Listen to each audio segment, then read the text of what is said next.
Hello guys, আসসালামু আলাইকুম। সবাই কেমন আছেন? আশা করি সবাই ভালো আছেন। আজকে আমাদের গ্রামে জলসা, তাই আমি সকালে উঠে ব্রাশ করতে করতে মসজিদের দিকে চলে গেলাম। তো যেতে যেতে দেখছি বৃষ্টির জন্য চারিদিকে পুরো কাদো হয়ে গেছে, পুরো অবস্থা খারাপ। মেঘলা, এত আবহাওয়া খারাপ, দুদিন ধরে বৃষ্টি হচ্ছে, পুরো কাদো জল পুরো ভর্তি হয়ে গেছে। তো যেয়ে দেখলাম প্যান্ডেলটা অর্ধেক হয়ে গেছে। এবারে আগে আমাদের মাঠে জলসা হতো, সেখানে মাঠে জল ভর্তি বলে সেখানে হয়নি। আমাদের মসজিদের আগের দিকে সেখানে হচ্ছে জলসাটা।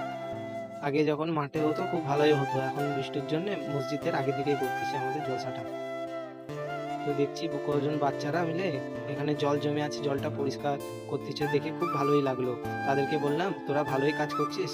তারপরে দেখলাম যখন প্যান্ডেলের কাজ হচ্ছে, বাইরে বেরিয়ে দেখলাম লাইটিং ফাইটিং এরও সাজানো চলতেছে।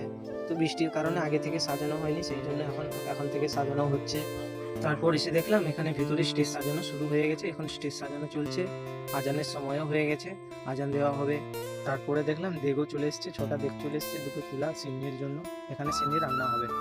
তো বন্ধুরা, বাকি ভিডিও পার্ট 2-তে আসবে।